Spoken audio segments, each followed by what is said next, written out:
So, coming to atomic structure, here we will be discussing about the brief history of this atomic structure formulation and all. So, before going to the history, let us learn what is atomic structure. What do you mean by atomic structure? An atom basically consists of nucleus, which is composed of protons, neutrons, and electrons.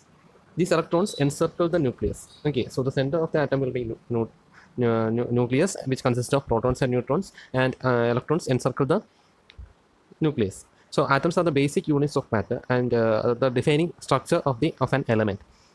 It again is once again an atom consists of a central nucleus that is usually surrounded by one or more electrons. The nucleus consists of protons and electrons. Okay, so this proton and electron have the same value of same value and opposite charge, that is 1.6 into 10 raised to minus 19 coulombs. Okay, protons and electrons have same and opposite charge 1.6 into 10 raised to 19 minus 19 coulombs.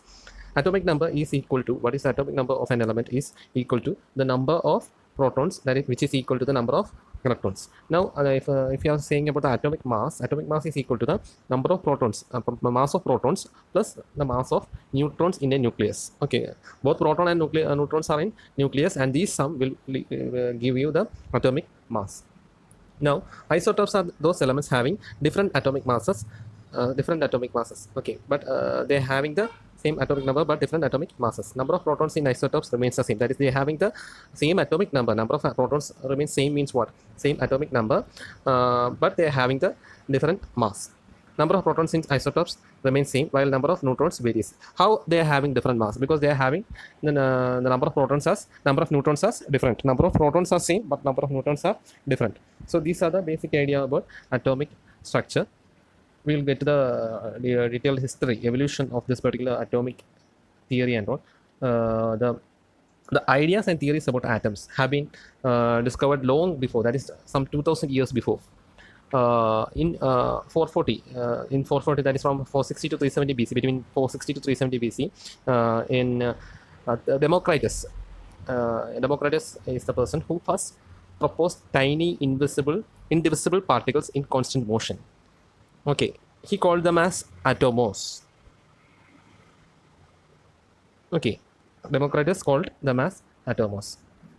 Before that, there was Aristotle. There was theory. He didn't agree with the theory of Aristotle.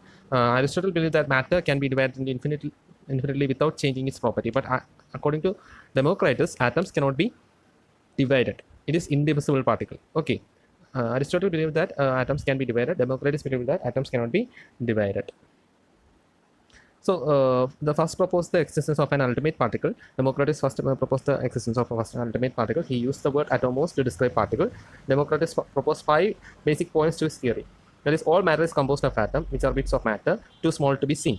These atoms cannot be further split into smaller portions. That is the most important thing that he proposed. Okay, there is a void which is empty space between these atoms. Inside an atom, we are having empty spaces. Void means empty spaces.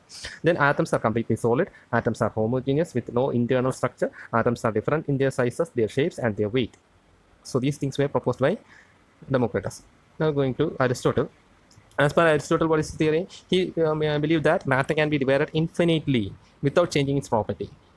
So he did many experiments using the scientific method. Okay, so he basically suggests there are 4 elements: air, earth, water, and fire, and that everything else is a mixture of these basic 4 elements.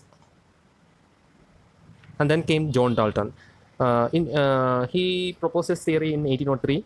John Dalton gave some basic assumptions. That is, all matter consists of tiny particles called atoms.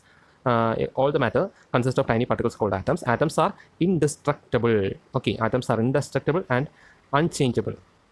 And he also said that one atom can join with other atom and hence make new substances by joining. Okay, so most of the Dalton's theory was correct, but some of it was proven incorrect later.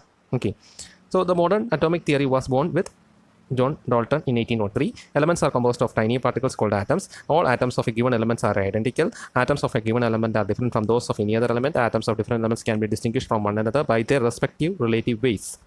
Atoms of one element can combine with atoms of other elements to form chemical compounds. A given compound always has the same relative number of types of atoms.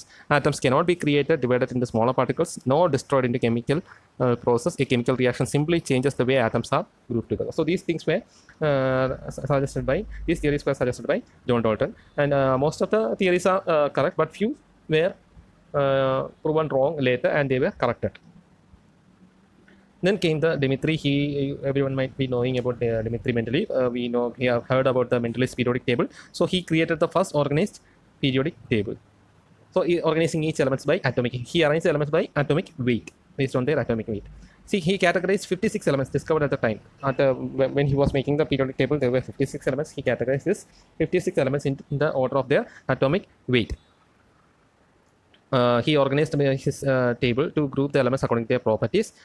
He also predicted what he did. He predicted the existence of later discovered elements. So a few elements were not discovered during that time. So when they were discovered, he had already predicted the behavior of these elements. That these elements will be behaving like this.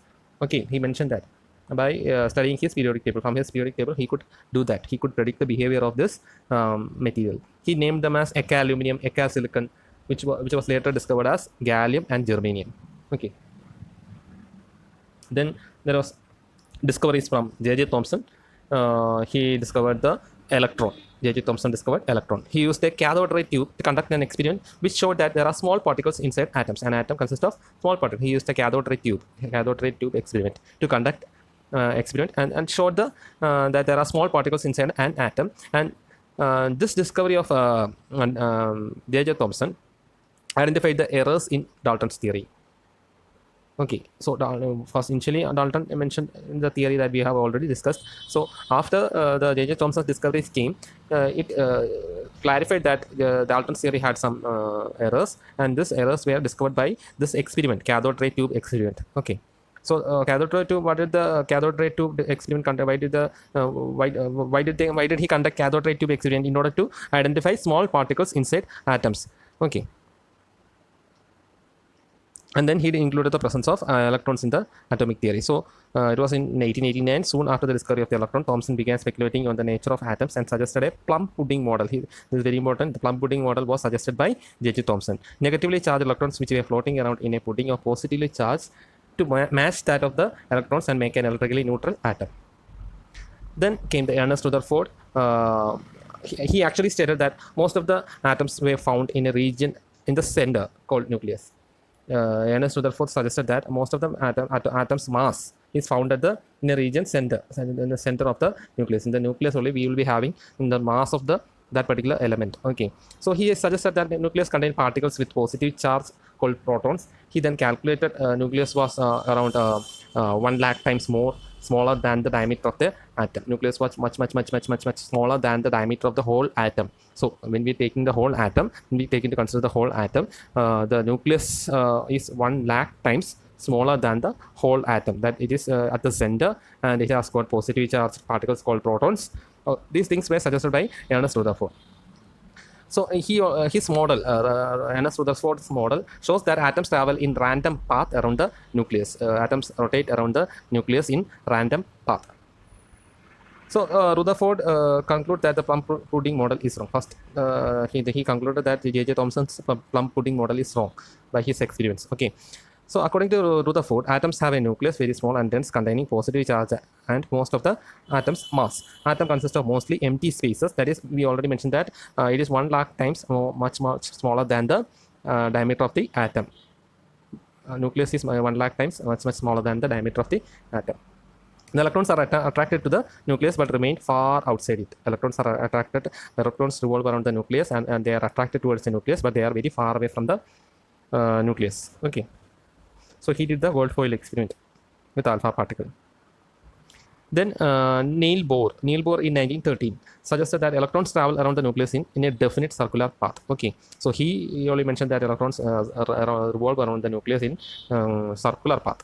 Okay, atoms consist of small nucleus at the center and electrons which rotate in circular orbits surrounding to the nucleus, similar to the solar system.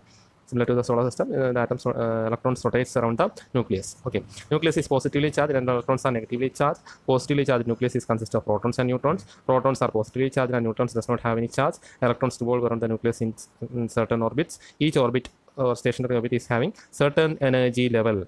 Okay, each orbit or stationary orbit is having certain energy level. Each orbit is having certain energy level. Orbits nearer to the nucleus is having lowest energy level, and the outer orbit is having the highest energy level. So these things were suggested by Neil Bohr, that the orbit energy levels are very important, because the orbit which is closest to the nucleus is having the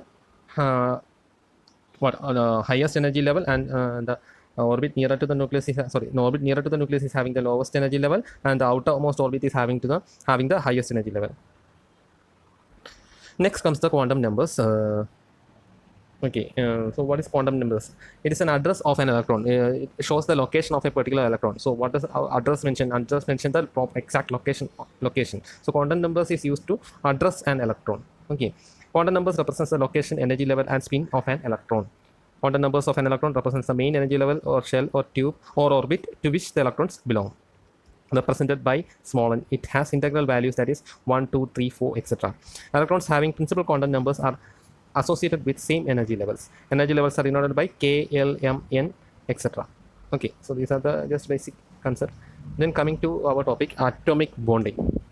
So we have discussed about a brief history, and now we are going to going into the more detail into our metallurgy and material science topic, that is atomic bonding. So from here onwards, we'll be having purely theory topics. We have discussed the history of metallurgy and material science. That is from that with that we will wind today's class about history of metallurgy and material science. Thank you.